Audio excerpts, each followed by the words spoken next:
What's up, everybody? This is Rich from the Rich and Turbo Heavy Half Hour, and this is our latest episode recording live here from Central Florida, where this Floridian is freezing his ass off, and it's like 50 degrees. So I apologize if I look like Oh, I'm a 50 mess. It's degrees. crazy, right? It's going to hit the 20s on Saturday, but I digress because no one wants to hear about my weather problems when they live anywhere else except here. You can find me on all the socials at rich.paiva, on X also at FuzzDoomRip, doing reviews for Musepedia Metal as a Doom Charts contributor. I have with us George, Steve, and Algar from a band that I have been a fan of, I think, since pretty much the beginning. And we were just chatting with George. We've been chatting for about 5 years now, and they have a new record coming out, and the band is New Yeah. Dawn Fades. How are you guys doing? What's going on? Oh, we're doing great, Rich. Thanks for having us. I appreciate it. Absolutely. We're actually Also freezing. cold. Yeah. But you guys are, as a former Northeasterner, we don't complain about that shit when it's, we understand. As a now thin-blooded Floridian, I've turned into a gigantic wuss. But let's talk about the new record called Lures that's coming out. I've had a chance to be able to spend a good chunk of time with it. Comes out March 25th. George, I want to just point out, I'm going to show everybody this. This is the New Dawn Nice. Fades EP that came out a while ago. You look on the back, number 1 of 100. This is my that's OG right. badge. This is my New Dawn Fades OG badge right here.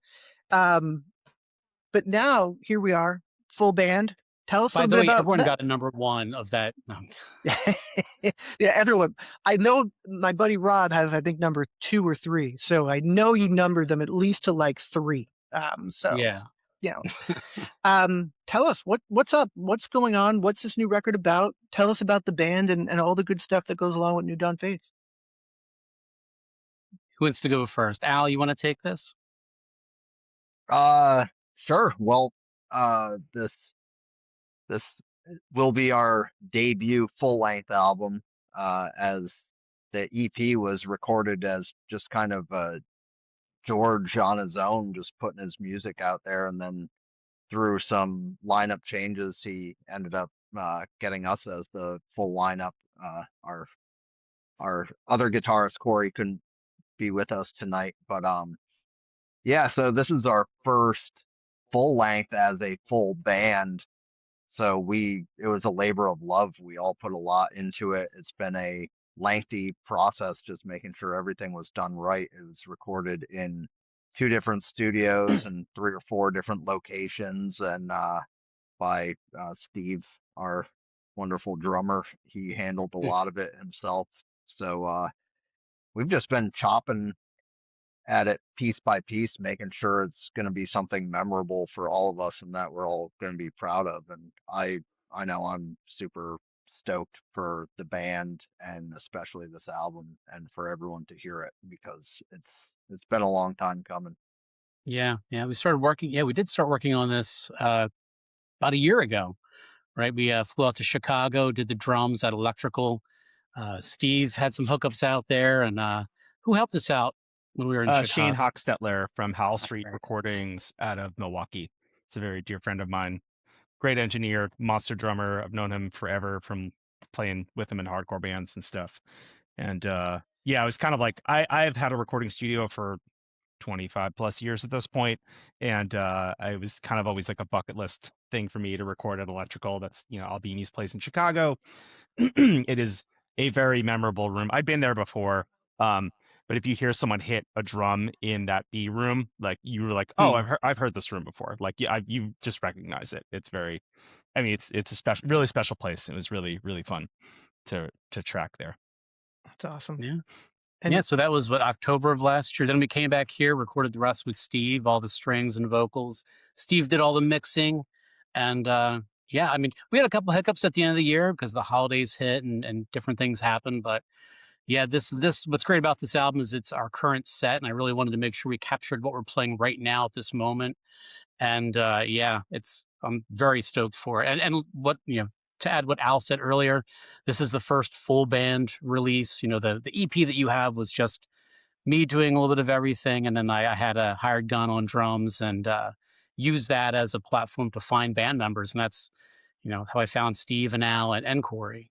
Was just posting that and seeing who all would respond. So That's awesome. The EP was yeah, like the ultimate teaser because it's been a little while since this came out, and I been think two you and a half probably years. I think. yeah, it a good chunk of time, and I know at least in my little crew in my little world, um, everyone's been waiting for what comes next from you and from you Done Fades, and also um, you revisited a couple of songs that you did right on the We first did. and kind of full band. So um and I'm happy because those songs I think deserve the full band treatment and deserve kind of a wider release.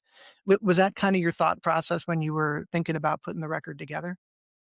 Yeah, I always thought of the EP as sort of like a teaser to what would be a full length. Now we didn't redo every song on the EP. We just redid two. Yeah, I really wanted to get those songs on vinyl, and I wanted everyone to hear what the band did to those songs because I think they sound way better. I mean, we didn't clearly rewrite anything, but I mean, it's fuller, it's has more attitude, has more grit to it. And again, that is our current set. I really wanted to just capture everything we're doing right now before we moved forward. But yeah, that was always the plan. And as far as the last song that didn't get re-recorded, we'll probably use that for something else in the future. No spoilers, but we have plans for that song as well. love it. I think the big surprise for me when I put the record on was I was like, holy shit, it's a thrash record. They made a thrash record. They made like is this testament? Like what's going on here? Like, and it was awesome. I loved it. On that first song, I don't want to spoil anything for people who haven't heard it yet, but like you put villains come to light on, you're like, this is a little bit of a departure. Now it goes back to the new Dawn Fade sound that we expect, but like, who brings that aggression? Who's the one, or is it just kind of the group, everybody in the room writing that makes that kind of sound kick off your debut record? Oh, that's all Steve. Actually, I imagined the intro to that song a little different. Um, but to be completely honest, when I had a drummer in mind, I wanted someone who had that kind of like a more of a punk and aggressive background because I knew this would be something that we would hit on at some point. And Steve and I actually talked about it. And I remember Steve coming out to me and saying like, "Hey, I imagine this a little bit more aggressive, a little faster." And at first I was like, "Well, that's not how I hear it." And then once I heard him play it, I was like, "Oh no, this is it." Yeah. But Steve, I mean, do you want to elaborate a little bit more on what you were Yeah, it's just thinking like when I? I said, my way or I walk. That's it. Um, Yeah, and I've already invested so much no, money I into it. I don't know. Like at least like I think all of us have been in punk and hardcore bands at points. I still am chipping away in the basement with that business here and there. But I don't know. Like that's just like what I try to like when I hear a riff. It was kind of so when I hope not like letting go any secrets here, but like I like But it's initially fun. when George put a band together, they had a different rhythm section. Like it was Corey and George, and they had different bass player, different drummer. And I heard the recording, and I thought it was really cool, and I went to see them live, and I saw them. I was like, okay, and like us drummers we're very Yeah. Hold on, we lost him for a second.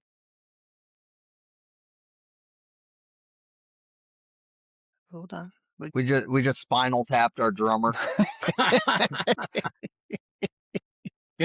love it too. The thing about us drummers totally cuts. That was the AI. The AI heard that coming, and they're like, And real promising. That's the guy who recorded the album. People will be like, "Oh, he recorded the album. He can't even get his audio on a podcast." "We're laying the groundwork for success." George, I think you and I kind of bonded a little bit on what music that we enjoy and some of the bands Yeah. that we like and some of the bands that maybe not everybody likes that are kind of special to us. But Steve was kind of mentioning, but Al, I want to talk to you a little bit about your background and what you come from and what influences you have musically that you would call out that you bring to the table for New Dawn Fades. I'm into kind of a bit of everything heavy. Uh, the first record I ever bought was Black Sabbath Paranoid, and I mean record. My dad took me to a record store to buy that, and then I recognized War Pigs because Faith No More had covered it. Oh, wow. So I knew like Faith No More, the real thing, and then Black Sabbath and Kiss and all that stuff. And then, eventually got into punk stuff, you know, crust and hardcore and all that, and then uh, black metal, grindcore. So kind of anything heavy. And I've played drums in grindcore bands. I've played bass and sang in like black metal and speed metal bands and stuff like that. And then, but on bass, I've kind of always just done slower, heavier stuff. So when I started playing slower music on bass, everyone was always shocked because they're like, "Wait, why are you playing slow music?" But that's kind of, as a bass player, what I've always gravitated towards. So this band kind of, I saw an ad on Craigslist, and because my last couple bands kind of fell apart, and I saw an ad that was looking for like Lemmy and Erie Vaughn, and like I play a Rickenbacker. I'm a total Motorhead obsessive, and at the time I had a Devil Lock too. So I was like, wait, did, did Is someone are punking they me here? just looking for me? Like I have a Devil Lock and I love Lemmy, so I just, and it said, booked for Maryland Doomfest. I was like, wait, so this band already has shows lined up because my last couple bands I was kind of doing a lot of the business stuff all myself, and and a lot of the songwriting myself too. So I was getting pretty burned out from doing that. So I was like, wait, it's a band that all the songs are already written. They have gigs already booked. They're scheduled to record already. And I actually liked the music too. Uh, kind of seemed too good to be true. I was like, there's got to be some catch. And then I met George and I realized there was a catch. Uh, but no, like, uh, it turned out that, George had booked my previous band for shows and stuff. So we had met, we were at least, familiar with each other, and we got on really well too. So it just kind of all fell into place perfectly. And Steve came into the fold at the same time. And then him and me started to really gel as a rhythm section, which is super important to me. Yeah, So yeah, it just all fell together nice, but we all have a bit of experience with faster, more aggressive music and slower, groovier music. So we're kind of all pulling from, all of our different influences and just letting it fall together naturally. I love how Faith No More is like this band that no matter what you listen to, everybody loves now these days. Like Yeah. it's just like this unifying band that like doesn't matter whether it's your really mainstream stuff or like even the black metal fans, everybody loves Faith No More. And that makes me happy because they're one of my 5 favorite bands. And I don't know if Billy Gould is one of you like Billy Gould from a bass player standpoint, but so friggin' underrated and so amazing. Just I it's so when I was growing up in like high school, my bands would always cover Faith No More songs, and then so it's just always been there. And then I used to be in a band called Green Meteor, and we played the show in Kalamazoo, Michigan, in a pizza shop, and there was pretty much the sound guy and the other band there because it was a blizzard in the middle of March in Kalamazoo. And the sound guy, after sound check, comes up to me. He's like, "Man, your bass playing really reminds me of Billy Gould." And I was like, "All right, it's not a conscious thing, but they've been one of my favorite bands since I first heard music." So yeah, Billy Gould is awesome. love I it, absolutely love him. love it, love it. Um, George, what? Let me, George. Would I was mentioning Faith No More, and you and I have kind of shared a lot of conversation about bands and like '90s bands and stuff that is kind of a little bit out there, not necessarily the stuff that everybody loves. What outside of the bands that are mentioned in your promo materials, which are COC, Soundgarden, Sabbath, High on Fire, Queens of the Stone Age. And I asked you about Merciful Fate because that's an excellent one. What Yeah. what are some of your other kind of influences that might not make this promo sheet because nobody would care except for like me and you? Well, over the year, I mean, I over the years, I've always gravitated towards bands in different genres that had melodic singers. So when I was in junior high and the first couple bands I was introduced to were, like some of the thrash bands, and I immediately gravitated towards like Anthrax and Overkill Taking Over was a huge album for me. Few years down the road, I got into punk rock and hardcore, so like 7 Seconds, Uniform Choice, a lot of DC hardcore, Drive Like Jehu, and then like that stuff of the later '90s. And of course, being part of the hardcore scene, I got to see like a ton of those bands. The Snap Cases and Strife, Earth Crisis, 108. And I don't know if I'd list those bands as influences, but they're definitely bands that shared the stage with and went to go see.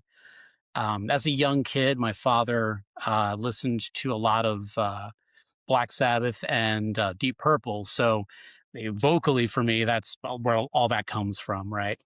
God, I'm trying to think of some of the other stuff. I don't credit Hendrix enough, but I love Jimi Hendrix. I love his, the way he plays. It's kind of like a sloppy on purpose to give it some attitude. Like, and the example I always like to use is like Foxy Lady. Like the content lyrically could be about anything, but the message is definitely received with the way he plays that part. You know what I mean?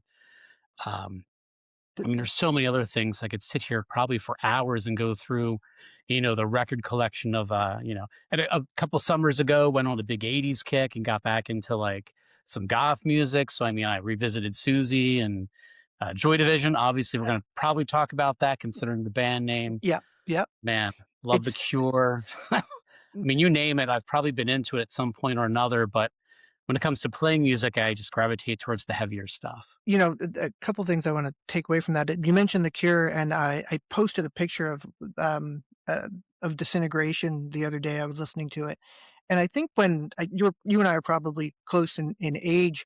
I think back then, 27? yeah, exactly, yeah, not 30 yet, almost getting there. But I think like to admit that you liked The Cure and to admit you liked Anthrax when we were coming up was not a thing. Like that wasn't No. necessarily a thing at all.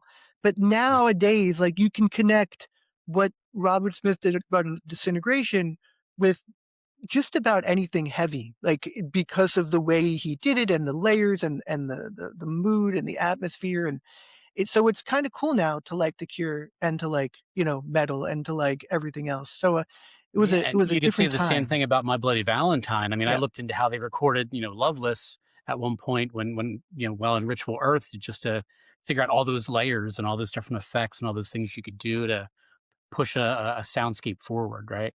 But yeah, and you're absolutely right. And then maybe that comes with age, so we can admit all the other things we listen to. But I definitely remember being in junior high and friends were coming over, and I'm hiding my Morrissey cassette and making sure that all my Judge and Grill Biscuits was right there for everyone else to see. Like, and I wouldn't dream of doing that now. Oh, Steve is back. There he is. There he is. Sorry, that was a long walk. I got a fucking bullshit scam phone call and it like screwed up everything. And then sorry. Spam probably too. Yeah. It's an interesting conversation, and I want to dive deeper into that with people who kind of, because I was that way too. I've never stopped loving Duran Duran my entire life, but nobody would have known that from like 92 until like 2015 because just it wasn't like it's yeah. Admittingly, Duran Duran was the first band I was obsessed over when I was a little kid. I absolutely loved Duran Duran. And I would, if I said Simon Le Bon wasn't an influence, I'd be lying to you because there are times I listen to that stuff and I'm like, oh, that's where I get that from. And yeah, it's bizarre to hear that now and see it and hear it. First But record I yeah, ever had was Rio, and to great say I album. was obsessed over Duran Duran is an understatement. But Al, underrated bass player John Taylor from Duran Duran, that guy.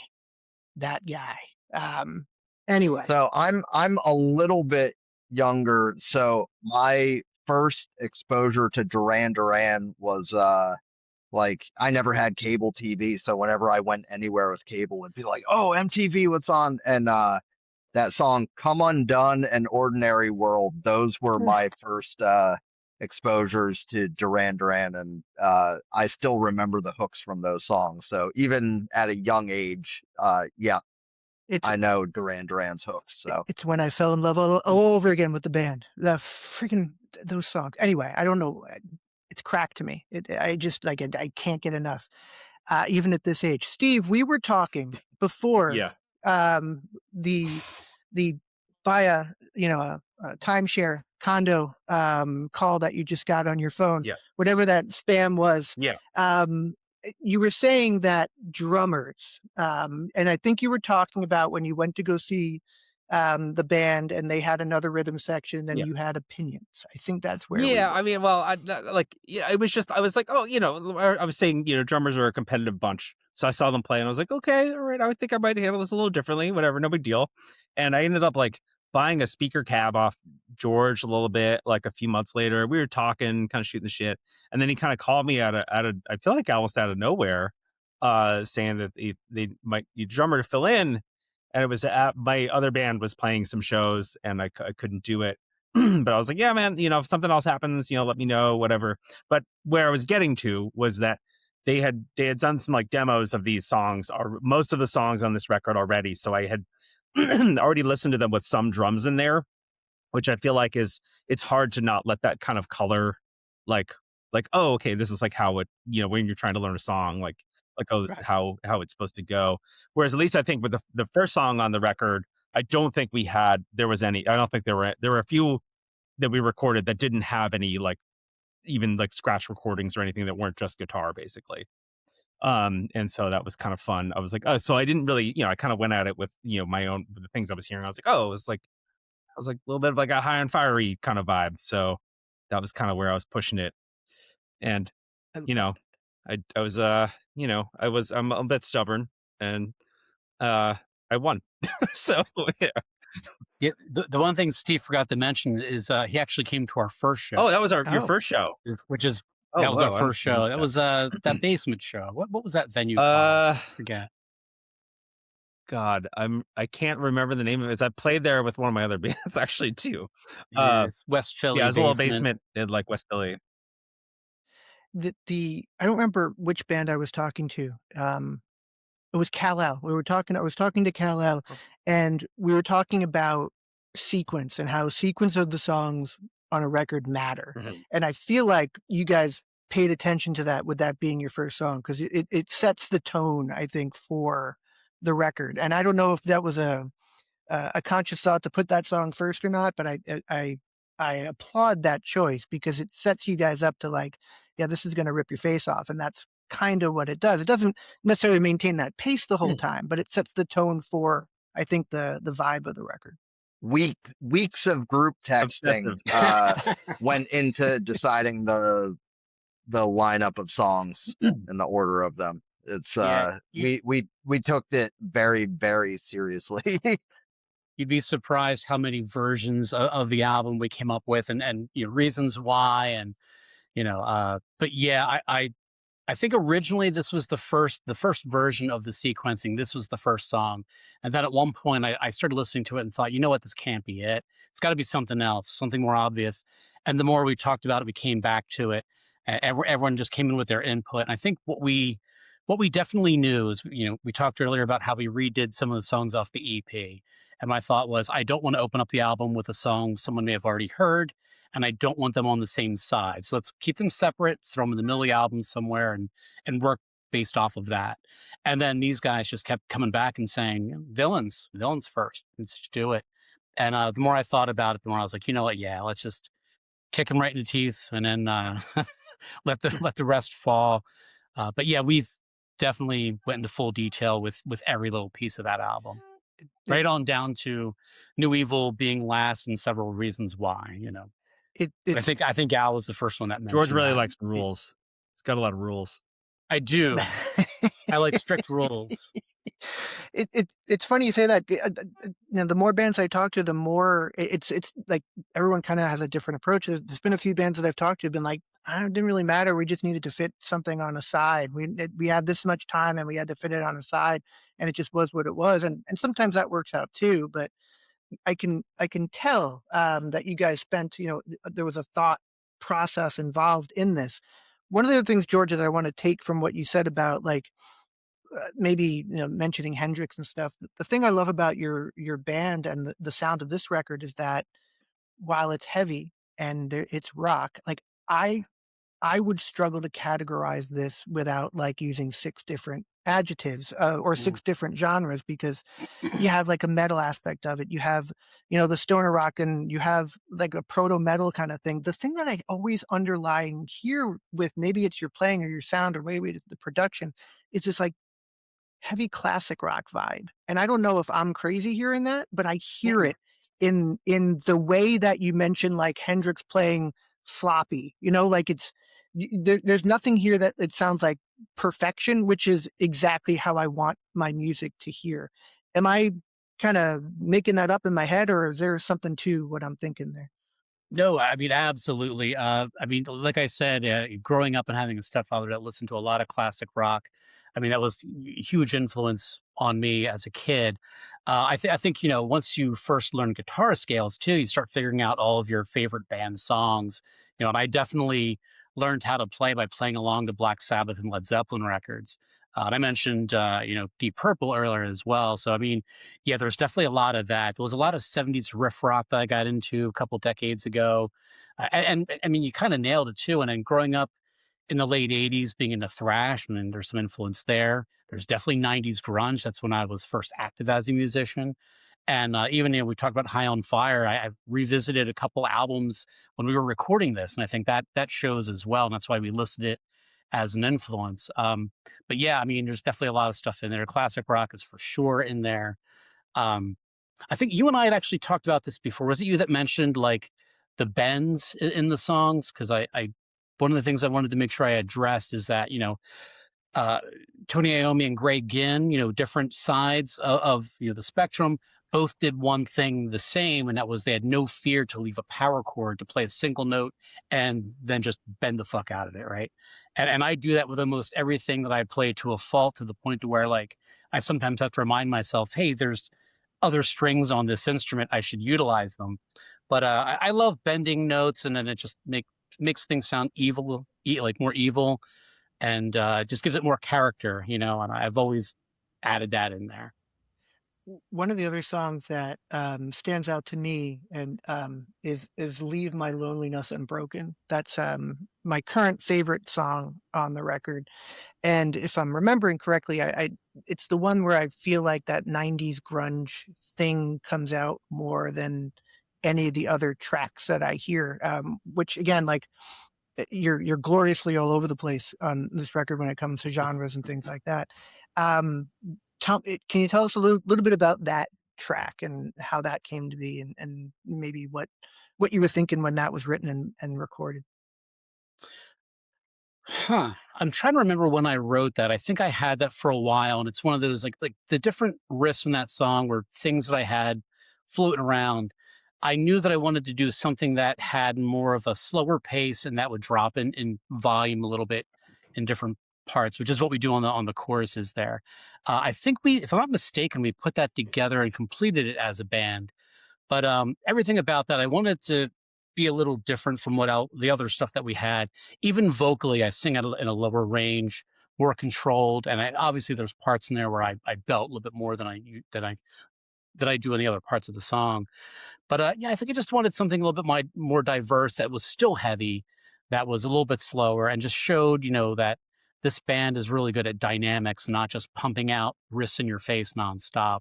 And I would like to think that's what we accomplished there with that one. But I really appreciate you saying it's one of your favorites. That's probably the one that means the most to me on this record. Actually, lyrically, there's a lot of stuff in there that means a lot to me and my family. Actually, but yeah, it's probably one of my favorites, so I really appreciate you saying that. It's gonna be, one of the singles too. Excellent, excellent.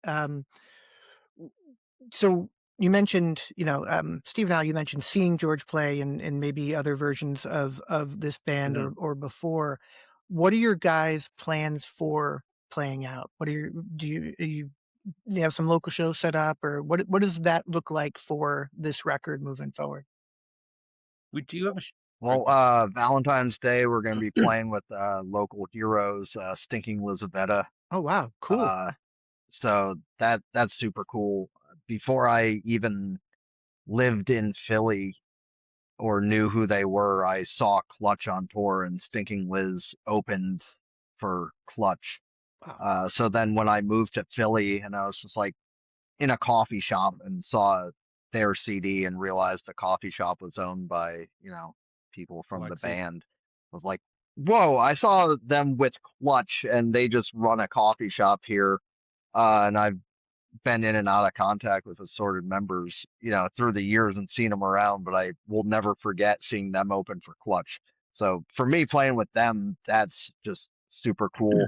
Uh, so that's the first confirmed thing we have lined up for this year, and then we're working on sorting out a album release show uh, for probably mid-April. Nothing concrete yet, and then we're starting to talk to some bands about doing some regional long weekend stuff. So, and hopefully maybe get on a festival or two in the summer. So that's kind of where we're at now, just kind of sorting things out. But we definitely want to get out there and get to some other areas that haven't we haven't gotten to play yet. Yeah, three of And the you four guys of us have. have played before together? Like you've done live shows as Oh, this yeah, version of the band, and you've been out there doing that, right? yeah. This version of the band, I mean, I lost count. About a dozen shows last year, right? I Um, think so. Decent now. Something like that. Yeah, I yeah. mean, I can go to our website and count the flyers, but yeah, we played about 10 to 12 shows last year. The first weekend in June, we're planning a long weekend. We've been talking to some drifter from Boston. We might go do some stuff through Philly down to the Carolinas. And then we talked about festivals. I submitted to 9 festivals. A couple have already announced their lineups and we're not on it. So that's disappointing, but I'm sure we'll get something. Then we're looking to go out again at the end of the summer and just keep booking. Our goal was definitely to get out of Philly and just, see how far we could drive and some of the festivals that we did apply to we'd have to fly to, but we're ready and prepared for that as well.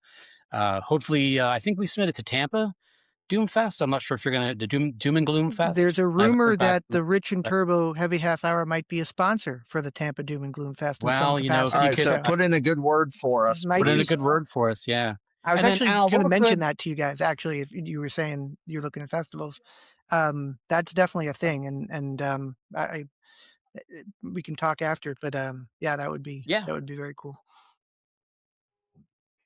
Awesome.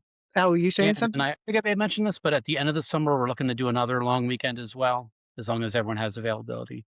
Very cool. Yeah, I was Yeah. just saying three of the four of us have very young children, so it's a bit Yeah. challenging. And we also Yeah. live kind of fairly, not super close to one another, I would say. For a local band, we are not all super close to one another, so it can be challenging. Yeah, we're local area. Yeah. Yeah. Yeah. I'm the only one in It's Philly proper, so it's a big state, right? you're It's a welcome. big Yeah. metropolitan area, and not easy to drive around. In my limited experience, Absolutely having to insane go to to drive around. Morristown, New Jersey all the time and fly into the Ooh. Philadelphia airport and have to fly through that and drive to get to Jersey and at all times of the day. So minimal experience, but never great experience in that commute. It is a crazy place to drive a car or any vehicle, And honestly. what the hell is a jug handle? Like what Oh, that's jug Jersey. handles? I know. Take no That's responsibility. Jersey. I Keep can't that pump my all in own gas, Jersey. and there's a friggin' jug handle. I mean, what kind of monstrous In place is this? circles, Don't like right? left turns. Yeah, it's crazy. Uh, I want to ask about the art. I love, love, love the album cover. And there needs to be shirts that have some kind of thing happening with the album cover, especially the colors that come with this. Who came up with that? Very terrifying and wonderful design, and how did that happen? Because I love it. I absolutely love it. We have to credit Corey with that. Corey had found that. I believe it was one of these designs that was already done, and he'd shared it with everyone, and we all agreed it was what we were going to use. And man, without Corey here, I forget the name of the artist. I feel Oh man. terrible. I know it's listed on our Bandcamp right now. If you want to take a look. I'll mention it when I put the show out there. But I just love the colors and I love the vibe of it. When you look at kind of the old EP, you don't necessarily get the vibes of the cover in the music on this thing. I kind of expected like you mentioned, some kind of Joy Division-esque band, right? When you look at the name of the band, you look at the cover, you kind of know what you're getting with the album cover Yeah. here and both I have this shirt actually of this one.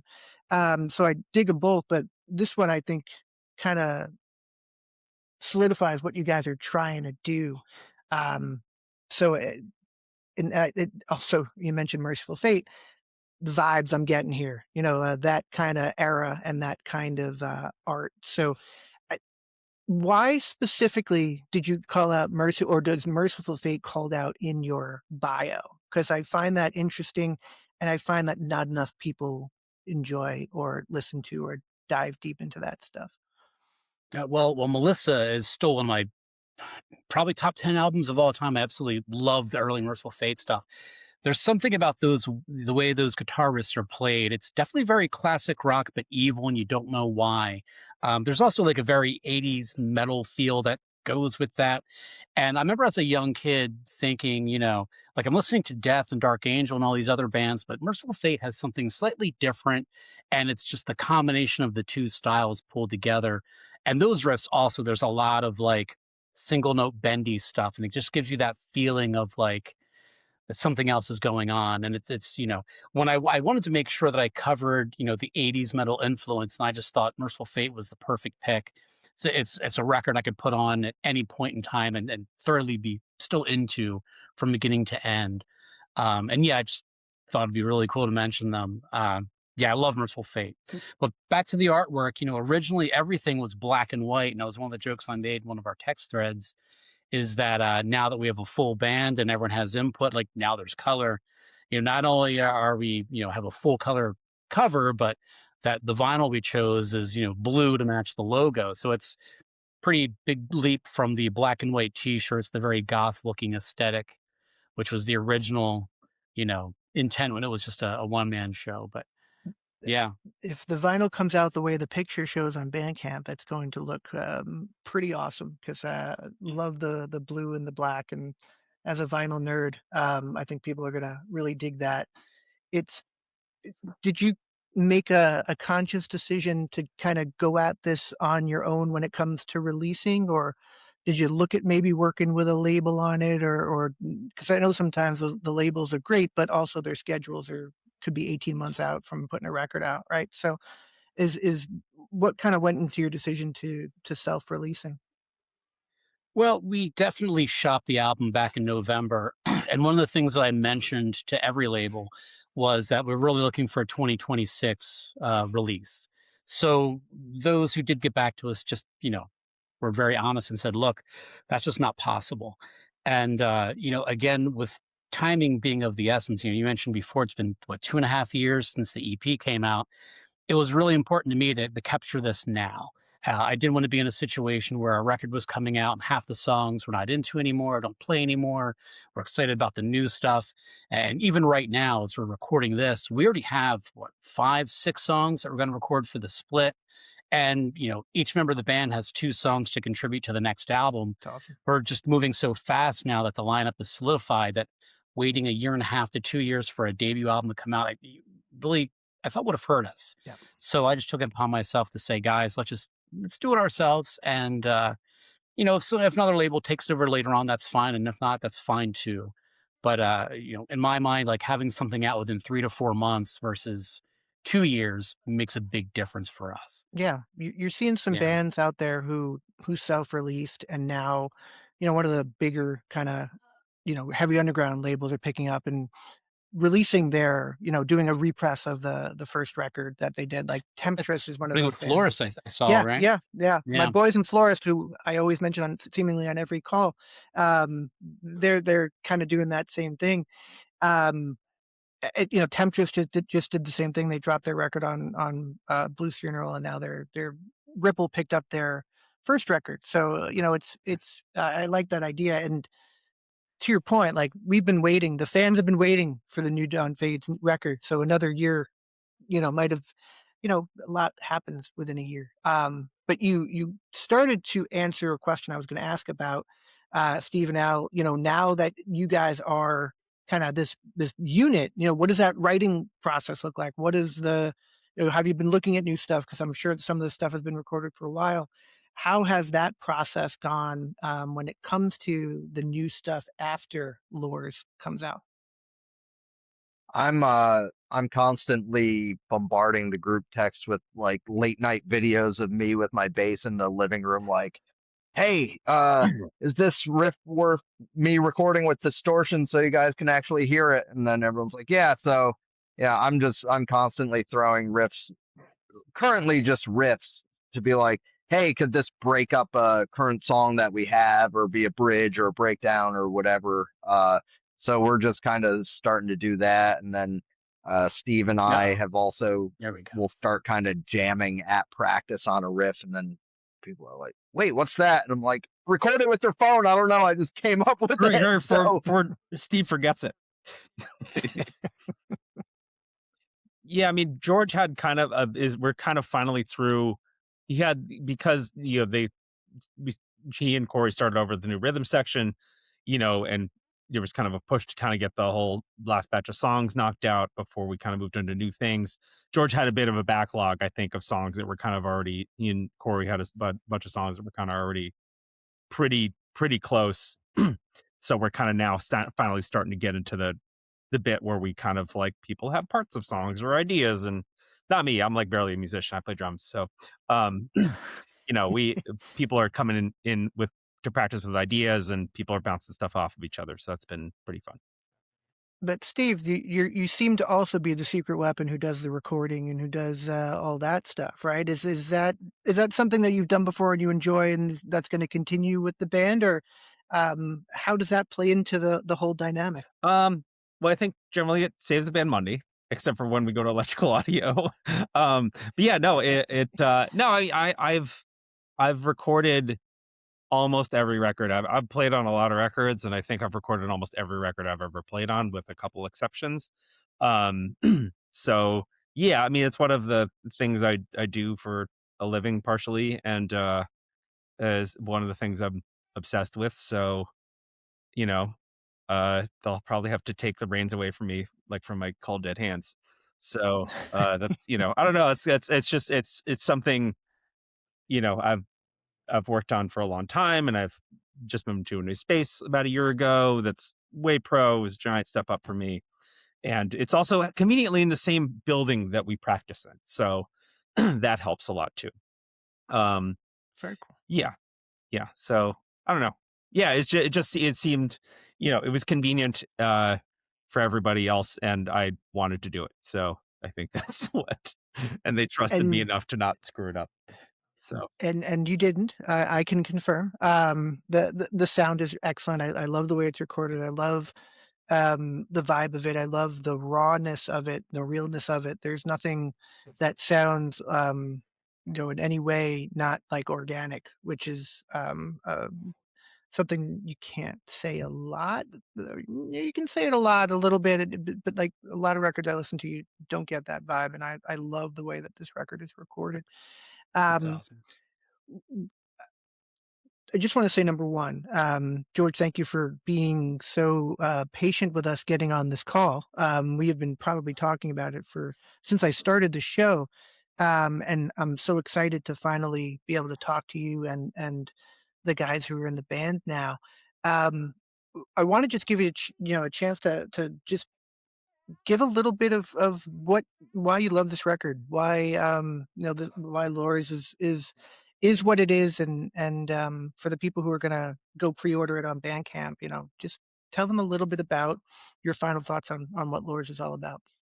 Oh, I absolutely love this record. I mean, like Steve, I've been on a lot of records over the years, but for me personally, and I thank the band for allowing me to kind of put this together. This is something I've been hearing in my head for quite some time, and it's the first band I've done in a couple decades where it's I don't want to say it's my band, but it's our band now, obviously. But yeah, it's aggressive, it's raw, and one of the compliments I gave Steve when I heard the final mix was, "This is what we sound like live. Like you nailed it. It sounds like we're on a stage."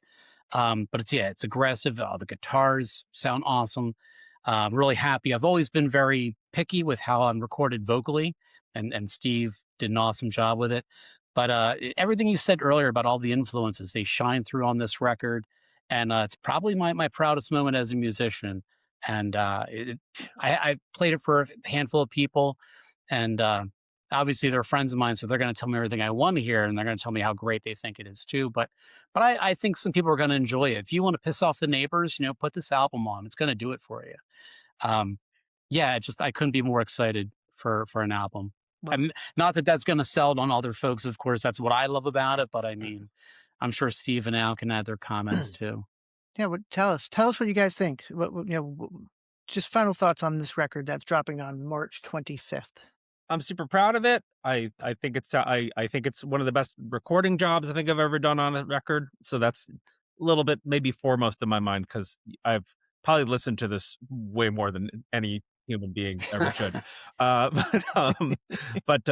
I don't know. I'm proud of how we played on it. I'm proud of how we all played on it. I think everyone did an awesome job and really made my life easy in a lot of ways. I think it sounds right to me, and I have got a bit of my discography, and there are very few things I've played on, especially where I'm not like, "Ugh, I wish I did this and this and this and this different." Like I'm not picking it apart. I feel so solid about it. I'm really proud of it. Um, it's kind of funny just because it kind of breaks my brain a little bit in that joined, we tracked the drums for this record in um October of 2024, and I joined the band like 4 months beforehand. So that was a little insane. Like I hadn't quite settled The into some of the 25. things that I had. No, 24, George. Yeah. Was it Yeah, dude. 24? Yeah. Yeah. It was not last October, it was 2 Octobers ago. So yeah. Oh, Um wait. yeah, we had Damn. a lot of things happening in our lives. So we have full lives. So anyway, but I'm super proud of how we played, how it sounds. It was a super fun record to work on, and uh these guys I get to play with are wonderful and talented and let me be lazy and still play in the band. Uh um yeah, being lazy in that being a lazy drummer, I just like don't not like the flashiest, I guess you would say. And I'm not and Oh I yeah. don't need to like, songs are all slow enough. I don't really need to stretch or warm up too much, so I can, just crank it out. Yeah. Nice. Anyway, I'm gonna Love shut it. up. Sorry, Al. Al, any closing thoughts from you on this Yeah, record? I just, I've been on a decent amount of albums, and I wanted to do something that didn't sound like anything I had done before. I wanted to be like, whoa, he's never gotten that sound on bass. And I was like, I want to kind of minimize my playing and maximize my sound. I was like, I just want, like, I kept repeating like Sky Valley bass, like Caius, Sky Valley. I just want that blown out bass just dominating everything. And I pretty much was like, I'm gonna keep turning up until they tell me to stop. And they never did. So, I'm really proud of my playing, and I just I I genuinely like the album a lot. Like I love the dynamics of it, the tempo changes and stuff like that. Like that's a really important thing to me. Having some mellow stuff to make the heavier stuff sound, even more so. And I think this album does a really good job of capturing that. And I think if you come see us live, we're gonna deliver that and then some too. Like I like a band that has something to offer both in the studio and live. And that might be you'll get maybe a little something extra out of the studio stuff, but then something else out of the live show too. And I think we're comfortable bringing it in both settings. So I Love think it. it's a fair representation of what we are as a band. Excellent. Love that. And I have a feeling that people are really going to dig this record. I really do, just based on the people I talk to, the circle as I run on the socials and just the stuff that I see on Doom charts and everything. I think this record is going to be amazing. It comes out on March 25th. It's called Lures. It's by New Dawn Fades. George, Steve, and Al, thank you so much for doing this. I really Thanks for having appreciate us. it. Oh, real Appreciate it. quick, shout out to Good Boy PR for helping out. Yeah, love working with them too. We have a lot of the bands from Good Boy on the show. So thank you for that. And everybody go pre-order the record. Go listen to the single that's out there now. You will not be disappointed. New Dawn Fades. Thank you guys. And shout out to your previous guests of Temptress and Kal-El. We've been privileged enough to play with both those bands within the past like year, and they're awesome too. So love to see awesome people getting good attention. And thank you for those bands doing these shows. And I luckily for me, I get to see Temptress in February with Friendship Commanders down here. We don't get a lot of shows come through Orlando or Central Florida or anything, so I'm excited to be able to see them. And just like-minded and just music lovers and lovers of all things heavy. So thank you guys. Have a great Thanks, rest of your Ray. night.